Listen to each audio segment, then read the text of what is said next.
Hi, everyone. I'm Tony Rivera. I'm joining Julie Lubinski today. She is my fellow colleague and the usual host of the webinars. I'm the Digital Marketing Coordinator for the Christopher and Dana Reeve Foundation. I'd like to welcome you all to this month's online chat with Dr. Dan. Dr. Dan is a practicing psychologist and therapist with more than 40 years of experience. He began his family therapist practice in 1969 after receiving undergraduate and graduate degrees at Temple University. In 1979, Dan was in a near-fatal automobile accident which left him paralyzed from the chest down. You can find Dr. Dan in our online community answering questions within his Healing the Mind and Heart section of the Process Community Forum. He also hosts a monthly live online discussion for the Reeve Foundation. We thank you for joining us today. I'm going to now turn over to Dr. Dan to get us started. Hey, Tony. How you doing, Dr. Dan? So far, so good today. Thanks for having me today. You know, I'm here in South Jersey and finally seeing sunshine. I forgot what that meant. Oh, yeah, I could definitely agree with you. Yeah, but so I'm having a good day. It's beautiful here. So here's the deal, Tony. Here's what got me thinking about this business of identity. I remember right after my accident, when somebody asked my identity, I would say things like, father, husband, grandson, son, so on and so forth. But all of those things would modify quadriplegia. So it's like who I was a quadriplegic, and the rest are incidental details. And, before that, who was I in my mind? I was a struggling young psychologist. I was, a father. I was a brother. But after that, I was a quadriplegic. Well, who am I now, all these years later? I'm still all those things, but that's not my identity. That's not who I am. So, what's really changed over time? So that's what got me thinking about it. And especially, Tony, I don't know if you know this, but somebody asked me to speak up or get closer to the phone. Okay, sorry about that. Can you hear me okay, Tony? Oh, yeah. You're pretty good. I could hear you. I'm going to try to get a little closer.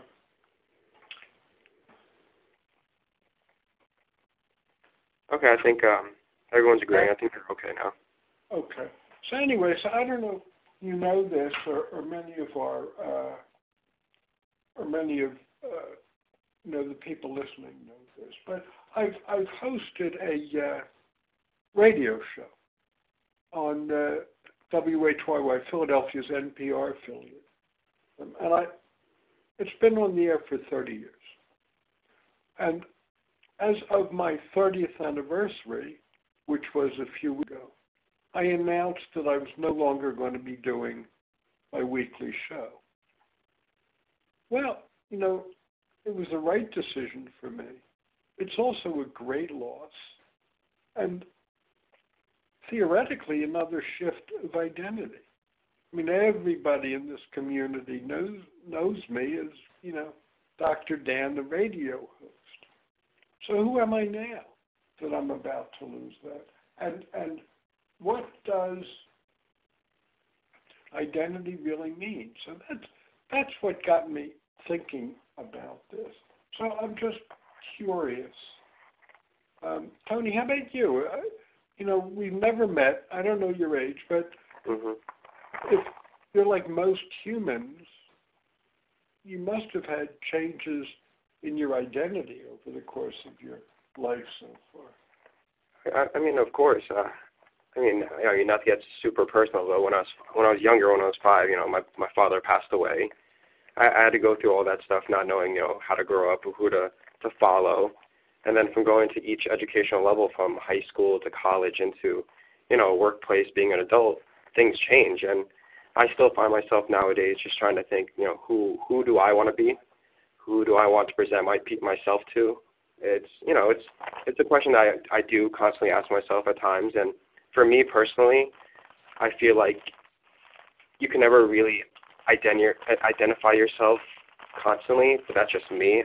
I mean, I don't know. Sometimes I guess I do struggle at times. With your identity? Yes. Yeah. You raised an interesting question that I think we can generalize from. You said, who do I want to be? And you look outside, for role models, which, I think we all do to a certain extent, but especially for somebody who lost their father early in their life. So the question is not, and this is the question I raise for everybody listening. It's not who do you want to be, but who are you? Who are you? And that's the identity. And that's what I'm going after here, Tony. Who are you? And is who you are, has that changed? It's how would you describe yourself? Well, certainly that's changed, right? And that's what I was describing. But who you are. And do you feel who you are at core? Can you describe that? Who is Tony? I mean, of course, I could definitely describe who I am. I could definitely say I'm an honest person. I'm a person that works hard. I'm a friendly guy that's outgoing, that is very friendly. I could definitely describe myself to a core. It's just, sometimes when you go through that transitions in your life, you do question yourself on who do I want to be in the future? Who do I see myself in the future as? Those are probably the questions that I always ask myself. But like you were saying before, if I had to describe my core, I have that foundation. Well, and that's what I'm going at, Tony. So, on these polls that I'm putting up, the two of them. So on the first one, how would you have described yourself before disability? People are using words like normal and active. And P.S., I've never seen myself as normal, which is kind of a curse and a blessing. But, we have these labels for ourselves. We're normal. And then I ask, what's different? Well, people don't, I'm saying people don't understand what I'm going through. So I'm not seen. I feel alienated and alone. And that's what happens with a lot of us. We feel alienated. We feel as though people don't understand us. Tony, I felt like I actually lost my humanity. After my accident, I was fortunate. I had a career. I was a young 33-year-old guy, but I was a psychologist. And after my accident, I laid in bed and I watched, and they could walk, and they could move their hands. They could leave the room, and I couldn't. They just looked different. I just felt like I was not part of them. They didn't understand my experience. I felt I might understand theirs, but they didn't understand mine. And that was the most painful part of my accident, was feeling so very alone in the world. But again, I don't think I'm alone. Am I, Tony? Absolutely not. When, my hunch is you might have felt that after your dad died. Oh, of course. I mean, even though when I was young, I still felt that, I didn't have anyone to go to, even though I had my mom, but I didn't have that father figure to go to. So I definitely did feel alone for parts of my life, and I still feel that way because I'm in my mid-20s now, and I still don't have the answers. I want to start a family. I can't go to my father and be like, how did you become the man you were? So I do definitely feel those times. Yeah. Well, you can get that information from others, but as desperately as you want that, the answers are going to come from inside of you. Of course. As things unfold, like they do with the rats. So here Tony, I get a comment from Mr. or Ms. Butterfield, who says, change is difficult. Generally people who see me don't realize I have a spinal cord injury, but when I need to move and use a wheelchair, I am looked at differently.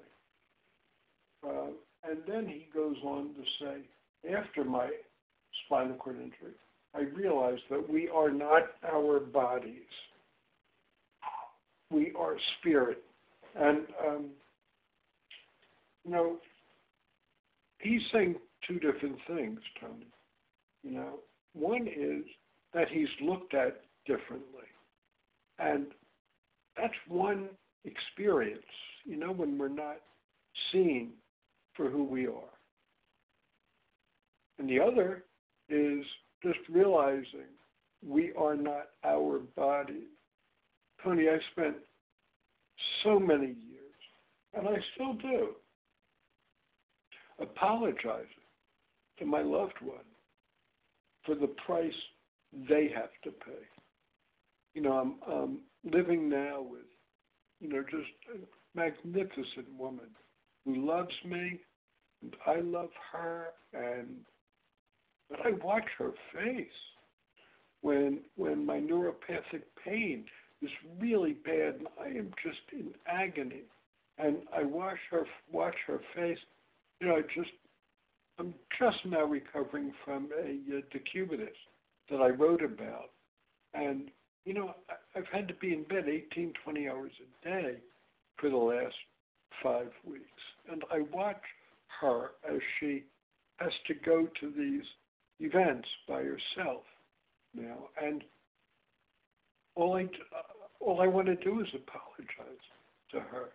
And not for who I am anymore, but for what this body and this disability has done to her. And it's tough to make that distinction. My loved ones suffer with this. And, anybody who loves anybody will know that that's the worst. Was watching our loved ones suffer.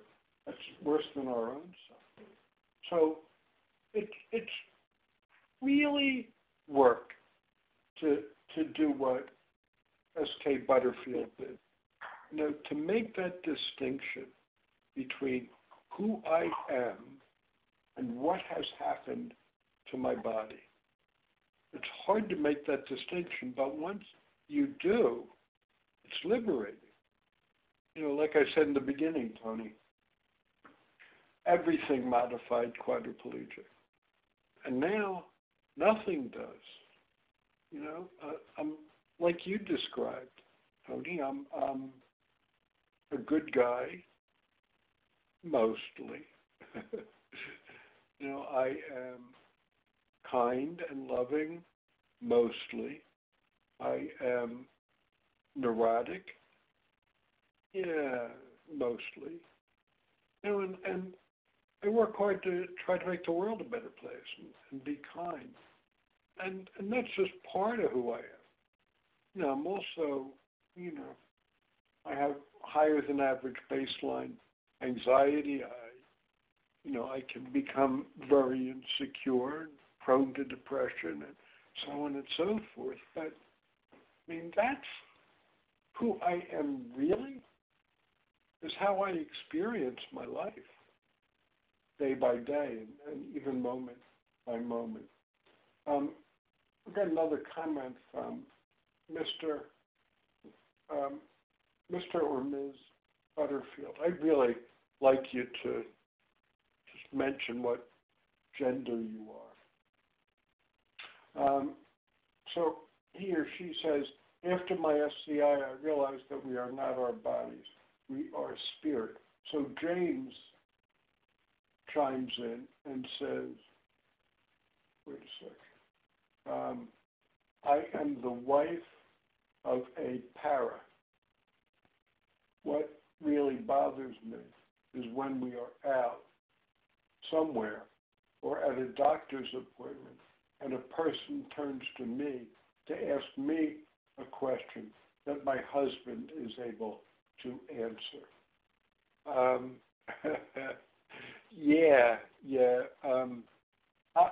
I'd like to say that when that happens to me, you know, I'm an older guy now. I've been doing this for 35 years.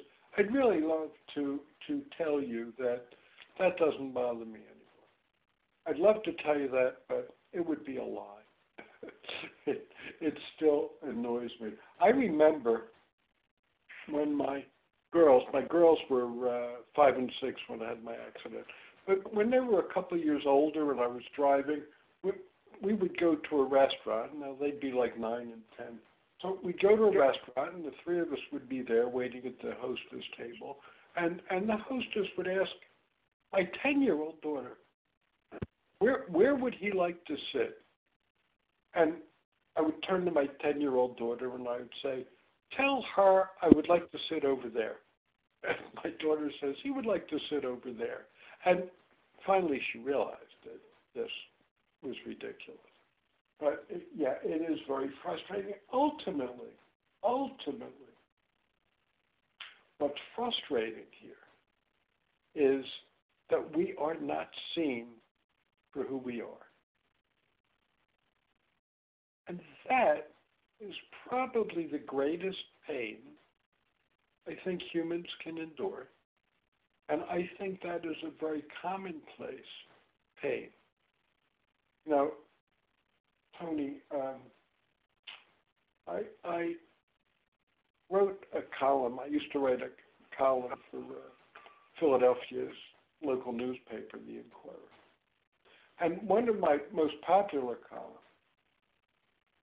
was when I said I realized I have 4 words that will contribute to world peace, that would cut divorce in half, that would stop all sorts of conflict. Just 4 words. And those 4 words, look in someone's eyes and say, tell me your story. Tell me who you are. Tell me what it's like to be you. And then I'll be quiet and I'll listen. And I'll try to feel what that's like. I'll try to feel what it's like to be you. I won't answer. I won't butt in. I won't think of the next thing to say. I'll truly listen and try to get you. That'll change the world. And that's the opposite of you know, what James Pearl experiences. You know, when or I experience, sure, all of us do, to a certain extent. Nobody looks in our eyes with that question, with a curious mind and an open heart. And I will suggest this to you, James Pearl. You can do that for others. And, you know, your husband can do that for others. And we can all do that for others. Just look in people's eyes. Smile. Just look in their eyes and try to see their humanity. Oh, you know, you want to talk about identity? I'm just going to leave that. Okay, let's go. Somebody on the line? I heard a voice other than yours, Tony. Yeah, if anyone's on the line and wants to ask a question, please go forth and ask away. Dr. Dan is ready to listen. If you want to unmute your line, just hit *6. And if you want to mute your line again, just hit *6 again.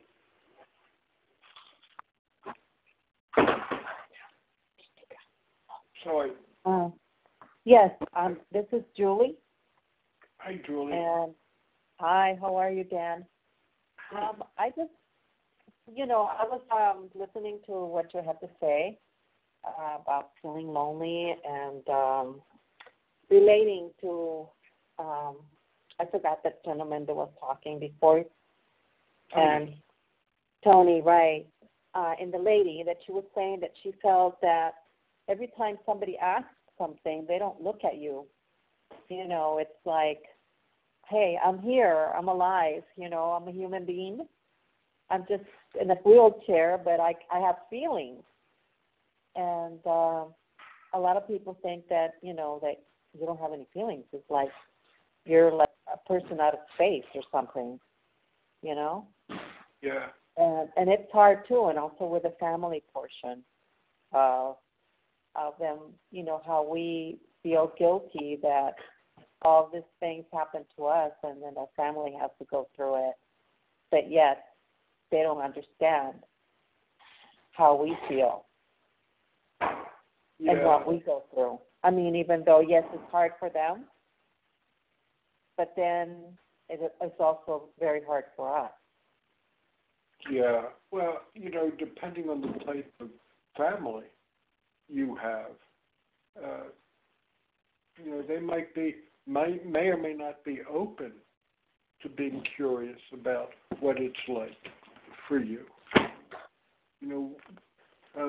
Julie, one of the things that changed things was when I was in the hospital and a cousin walked in the room, and everybody was telling me, I shouldn't be depressed, future's going to be better, yada, yada. People who love me, but basically cheerleaders who, and it didn't make me feel better. Then I had a cousin who walked in the room, and this cousin, you there, Julie? Yes, I'm listening, Dan. Sorry. Okay. So this cousin, to be honest, wasn't the sharpest knife in the drawer, but a dear, sweet man. And he came in the room, and he looked at me, and he started to cry. And he said, I have no idea what that must be like for you. And then I started to cry, because that was the first person that was willing to try to understand what life was like. Right. New life. Even if he didn't understand, even if he couldn't understand, it was critical. It was critical for me. So I don't know what kind of family you have, Julie, if they would be open to that. To just have that discussion. They're open, but yet there's a lot of stuff that they still don't understand. It's like, for you to be able to understand, you have to kind of like do, research and listen to other people that they'd have the same conditions for them to know that what I'm saying, sometimes they like I try to explain there's certain things we can't do or we have to be careful because, and they're like, well, they're thinking that, no, I'm normal. Why should I be having to watch out for this and watch out for that? You know what I'm saying? Yep. So they're open to listening. Tell me, Julie, as though I am your family, what is it that I need to understand about you? What does your family need to understand about you that they don't? Well, it's like my body temperature, how it fluctuates. I get cold and they're going, why is it cold? The body, the temperature in the room, it's fine. It's not cold. It's not hot. And maybe I'm freezing, and, or I feel something that is too warm, like in the top, like my husband put a warm towel in the back of my neck because my shoulder was hurting. But then there's certain part of my shoulder, not realizing that I couldn't feel. I burned myself a little bit. Yeah. And he didn't realize, and he says, oh my God, because I didn't realize that, because most of the time I would tell him it's hot, you can't put it, I can't stand that.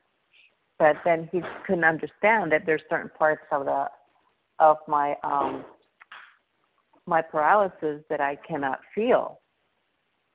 you know, because I'm from my rib down, but I'm on my shoulder, not thinking that that part of the area in the back, there's also a part there that it's also not. Let's take a minute and switch roles, okay? I'm going to be the quadriplegic. Actually, I am the quadriplegic. And you're going to be my spouse or my sister, okay? And here's what I want you to understand about me. I want you to understand that my body is complicated now, and that there's ways I don't even understand. But more important, Julie, I want you to understand that I now live my life feeling anxious. I live my life feeling vulnerable, helpless. Sometimes I feel like I am less than others. I'm more insecure than I was before. And most importantly, I want you to understand that sometimes I feel so alone in this world. I want you to understand about my internal life. And what I'm getting a lot of background noise on one of the lines. If you can mute your line, that would be helpful. Thank you. Sorry for the interruption. And Julie, what I want you to understand most is I need to feel a connection. I need to feel a loving connection with somebody who cares. That's what I want you to know about me, Julie.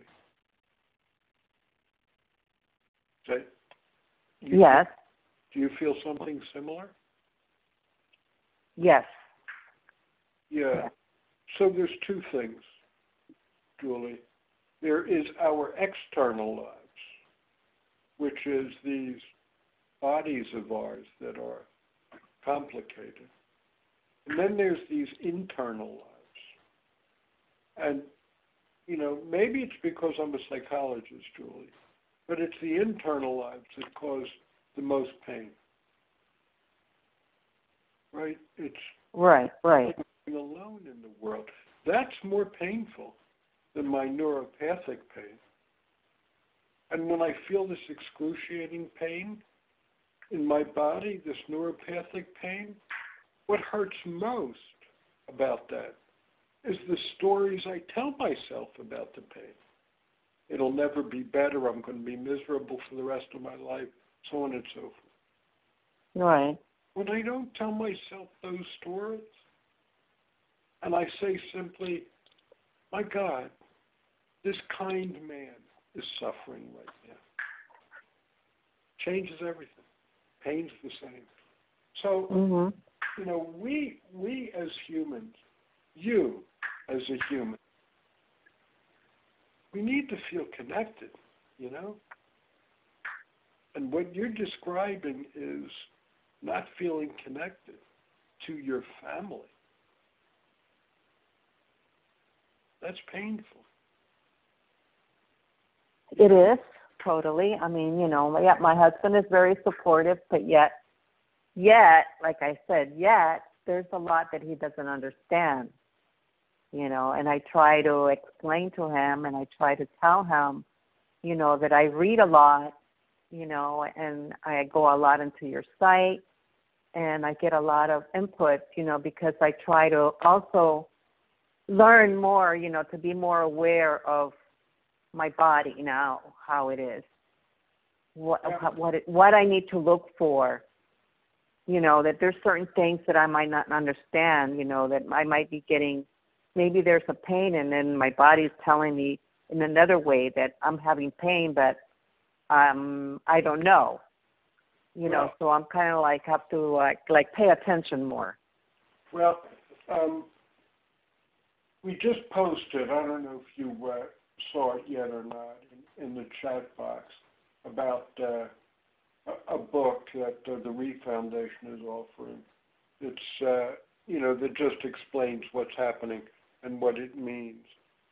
So I highly recommend that. But let me also invite you. This is going to be a shameless plug, but my first book was called Letters to Sam. It's over 10 years old now. Called Letters to Sam. And it's cheap now. It's in paperback. It's like $12. But Okay. my grandson Sam was born on the autism spectrum. So it raised questions about what does it mean to be disabled, to have special needs? What does it mean to be different? How are we connected and disconnected from the larger world? How are we seen, and how do we want to be seen? And you know, it's a whole series of 2-3 page letters that are very personal letters. I bring in, of course, you know, many of my patients, but you know, that's the internal world. So I highly recommend you do both. You know, go to this book that's called Don't Call It a Miracle, and that's the external world. And my book, by and large, describes the internal world. So I suggest that, and maybe you and your husband can read these books together. It'll help the connection. It'll help the connection. So I really appreciate your call, Julie. I, you know, it has helped me a lot to start getting into this chat, to be able to understand, and you know, and then also, you know, I always, you know, I wonder what other way I can be a help of some other people out there that are just like me, that are new. I mean, I know there's people that have had this like you for so many years. Well, there's lots of ways you can be helpful. You know, there's a peer mentoring program with the Christopher Reeve Foundation. I don't have the gentleman's name off the top of my head, but you can go back to the website and look up peer mentoring. It's a very important program, a way to connect with people who also feel disconnected and misunderstood by the world and very much alone. So, you know, that's kind of a win-win. So I highly recommend that for you. Okay, so I think I saw that the mentoring was like in New York. No, it's all over the world. Oh, okay, because, you know, I live in Florida, so. Yeah, yeah, there's people in Florida who need you. Yes. The Christopher Reeve Foundation is their home base is North Jersey / New York. But no, this program goes, well, I don't know about all over the world, but I know it's all over the country. There was a man that connected with me from California who really felt alone and didn't know the resources.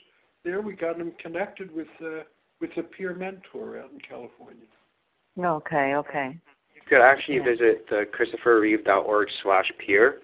You can find more information about the Peer and Family Support Program there and actually be connected with one of our mentors on how to become a mentor to a mentee, or the other way around.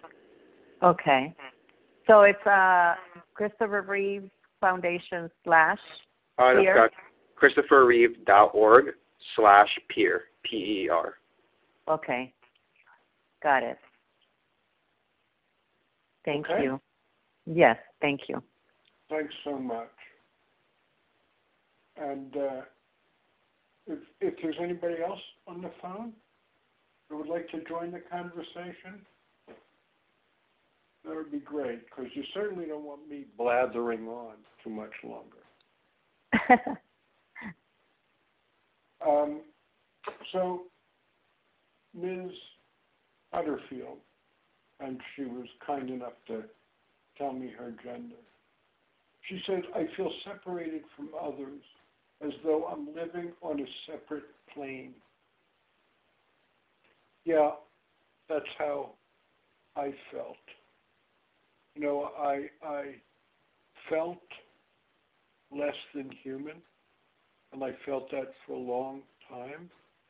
And, you know, people would say I had value. People would say they loved me. People would say I'm a good psychotherapist. And I honestly believe they were all lying because I just didn't quite feel connected to my own species. So what changed? I began to listen to those other things they call humans. I began to listen to them, and I began to tell my story without shame about, how I wet my pants sometimes and how I live with a lot of anxiety about wetting my pants. I talked about my insecurities and my vulnerabilities. I talked about how sometimes in the middle of everything, I just want to be held and somebody to help me feel safe. I talked about those things. And the more I opened my heart, the more people felt compassion. See, because vulnerability is contagious. So I took the first step and opened my heart. And not everybody listened. Not everybody cared. But I found the majority of people do. And I look in people's eyes now and I say 3 words, please help me. And not only do I get the help I need, but when we make eye contact, it helps them to make a contribution to somebody who needs help. That doesn't happen unless you're vulnerable. And in that moment where somebody opens a door or picks up something I dropped or helps me with my coat, a stranger who would help me with my coat, in that moment, when that happens, we both feel connected in a very profound way. So we have to connect with other humans at the heart level. We've got to approach other humans with our own curiosity. If we've got people who don't talk to us or talk over us,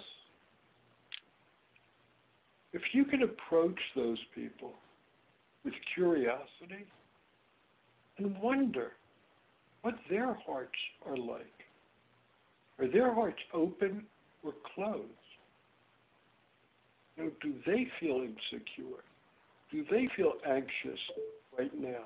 Too anxious to talk to me, to look at me. I wonder about them, not with judgment, not out of anger, but, this person who's so closed off to the world. And I think that's the way I've been able to feel more connected. And I've got to tell you, I felt less than human for all those years, and I don't anymore. Because now I know what it means to be human. And on my business card, and I'll send it to whoever wants it, under my name, I don't have, psychologist, family therapist, author, all that crap, and it really is. It just says Daniel Gottlieb, human. And I'm very proud of that because now I'm connected. Now I don't feel much different from everybody else in the most important ways. Human. Okay, so Tony's been on the ball here with listing my book and Christopher Reed's book and the book coming out of the foundation and, about the peer mentor program for Julie and anybody else who's interested in that. Thank you for doing that, Tony. Of course, Dr. Dan. So I would like, anybody else on the phone? Yeah, I'm here, Jill Wood. Hey, Jill. Hi, guys. Hey. I just joined in a little late. It's okay. It's okay. We're not going to make you stay after class. Good. Good. So what can we do for you, Jill? Well, I guess I'm looking for some resources to better help my son. My son was disabled 5 years ago, and he's a hemiplegic, and he's recently just been really developing some odd behaviors and thought patterns, and it seems like he's developed delusional disorders, and he can't stop talking about. What's that? I'm sorry, go on, Jill. Yeah, my son is 24. He was injured when he was 15, and I care for him full time, and just trying to keep him busy and keep programs available to him is one of our challenges. And I don't know. I know he's feeling very isolated, but he has a really hard time opening up about what he's feeling. Since his injury, a lot of his friends don't connect with him anymore. Sure. So, and for those who might not be aware, hemiplegia starts with the brain, yes, Jill? Yeah, he has a traumatic brain injury. Yeah. So it's going to affect, all sorts of things, and including his thinking, his ability to describe his internal life, and maybe even his ability to experience his internal life. Joe, what are the behaviors you're seeing that you're concerned about?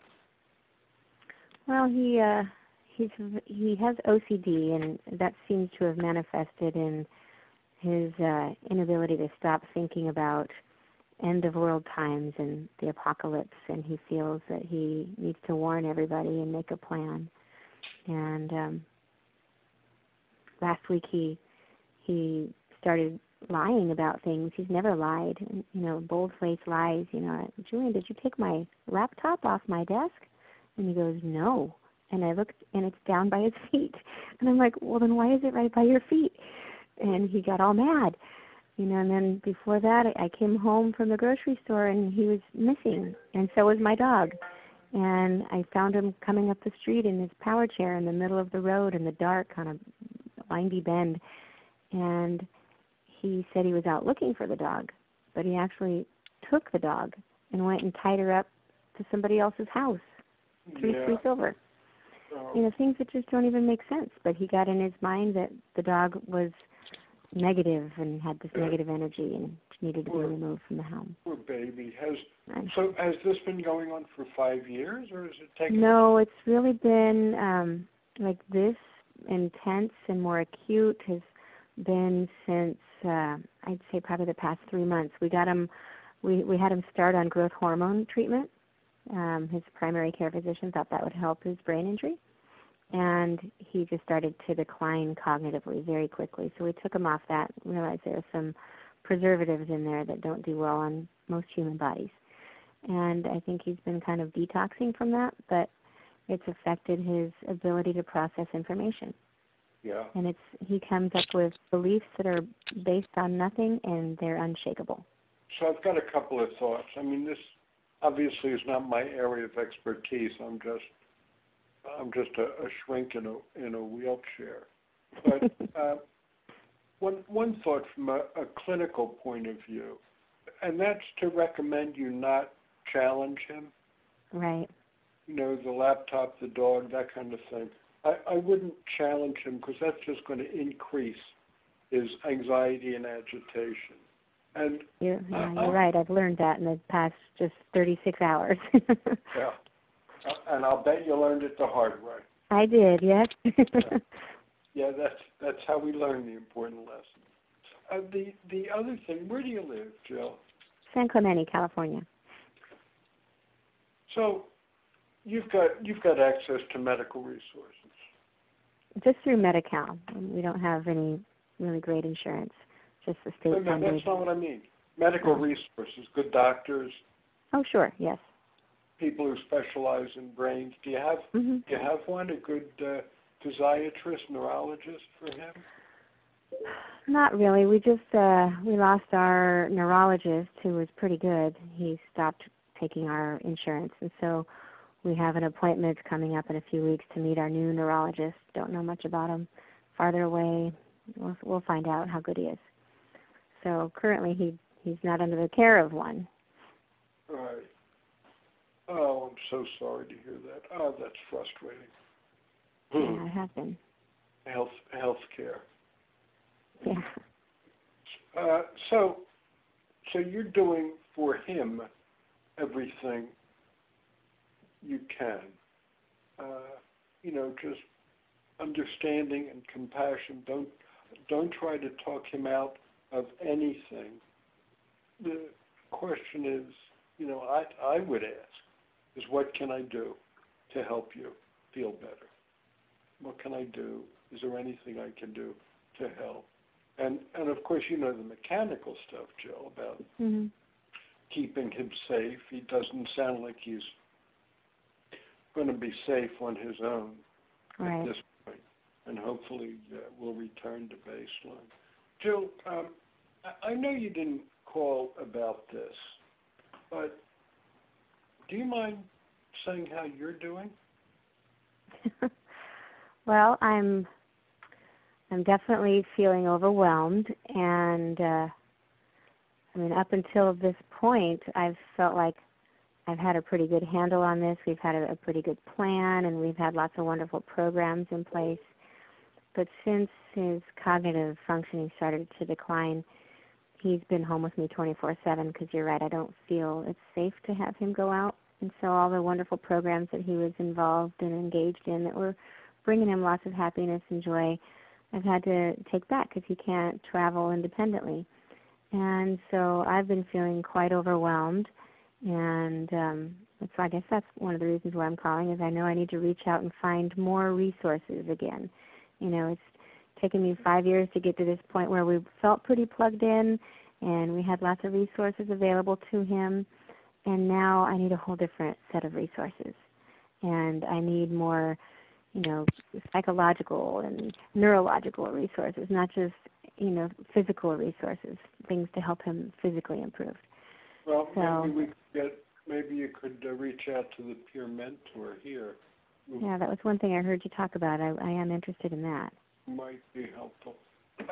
Jill, I was asking about you and what it's like for you and what you need for you. Well, it would be nice to have some kind of a respite break every now and then, but I haven't found a way to make that work yet. And I know that's what I need. I'd like to be able to have time to just exercise a couple times a week, and I haven't been able to do that. Just like I said, overwhelm is the best word that I can come up with that describes how I'm feeling. I know I need to take more time for myself, but at this point, it's not on the horizon. May I ask what resources you have available to you? For me, myself? Pardon? Resources available for me or for my son? For you. Both. I'm thinking spouse, partner. No, I have friends from church, and we try to make time to go out with them and go out to dinner or something. That's been kind of my saving grace, going out and having great friends. Yeah, close friend. Yeah. You feel close to them? Yeah, I can definitely share everything that's going on, so I feel comfortable. Okay. And I trust these are compassionate people who are generous of spirit? Absolutely. Yeah, I went the first, 3 years of this journey with my son with no support system in place. I just moved to an area and hadn't really planted any roots yet, and so it was just me and my son and my teenage daughter. And we were actually, from my son's injury, I'd kind of lost everything and experienced homelessness, and we're just rebuilding our life. And so for about the first 3 years, it was just the three of us.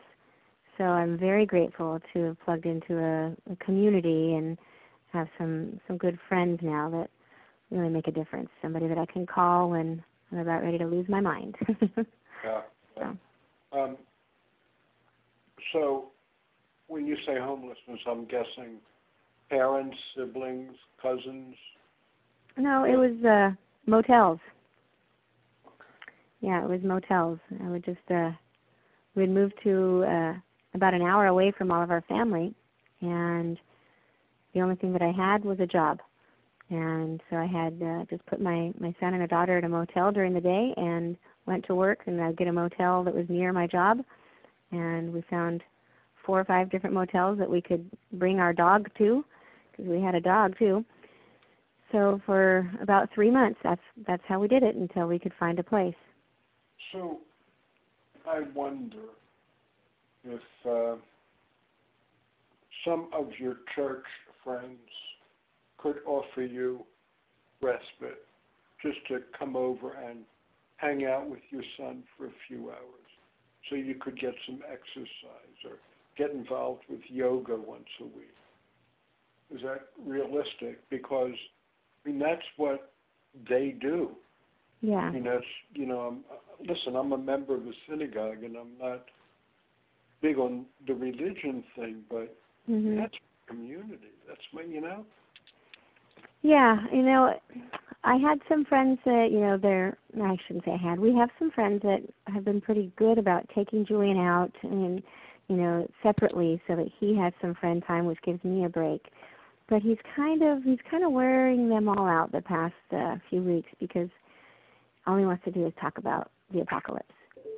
And these people, as much as I'm trying to help them understand this is a delusional disorder, it's hard for people that don't have that kind of understanding and awareness not to react kind of inappropriately, you know, and get angry and try to challenge him and try to get him to stop talking about that and trying to get him to understand that these are not real. And since they are very spiritual or religious people, you know, they bring a lot of God into it, which the way they bring God into it is very frustrating for my son. Yeah. And so it's been challenging. Yeah, for everybody involved. I am so sorry. You know, I know you called in looking for resources, and I've got to tell you, my reaction is you know, I'm frustrated that there are not more. I'm frustrated that I don't know of more, and you know, my heart breaks for you. I just wish you had more resources around. I just, you know. Well, I am excited to look into the peer mentor thing. I think that might be a really good thing for him. You know, and the more supported he is, and the more of a break I get. That's usually kind of how it works. So. Well, it might be great for both of you. You know, and you might find yourself getting some rest in the process. Listen, Joe, we have to go. Sure. Well, thank you for making the time. I'm glad I got on the call. Yeah. Thank you for making the time. I'm glad I got on the call. Me too. So, Jill? Yes? I got to ask you, mute your phone because we're getting a back. My phone? Okay. Yeah. Somebody. Yeah, if anyone could just mute their phone, it's just *6. It mutes and unmutes. *6. Thank you. All right. So I do want to say, first I want to say to Peter, who wanted to join the conversation, I'm so sorry, but we are completely out of time. We will be back next month. It's the first Wednesday of every month from 3 to 4. So to Peter and everybody else, please join us then. Tony, I've got to tell you, one of the things that I've learned from this with identity is the identity shifts and changes, but what hurts us most is the connections, is feeling disconnected from others, from our humanity, from family, from feeling misunderstood or not understood. And, you know, it's just heartbreaking, and we can resolve that by looking in other people's eyes and you know, connecting with them at that level, finding people who, you know, are kind and compassionate and are willing to hear your story, and you have to be willing to open your heart and talk about where you feel most vulnerable. So there we are. Tony, you've been great. It's been great working with you. Thank you. A little nervous, but had a great time. Good. I'm glad you had a great time. I'm glad. I really enjoyed getting to know you like this. Oh, no, likewise. Hopefully we can do it again soon. Hopefully. And to everybody who joined the conversation, thank you so much. Please stick with us and come back next month. This conversations inevitably are rich for all of us, myself included. All right. I just want to thank everyone for joining us today. This presentation was recorded and will be archived by the end of the week for viewing at christopherreeve.org/webchat. We hope to hear from all of you next month. Thank you, and thank you, Dr. Dan. Take care. Thank you, Dr. Dan. Okay. Bye-bye. Bye-bye.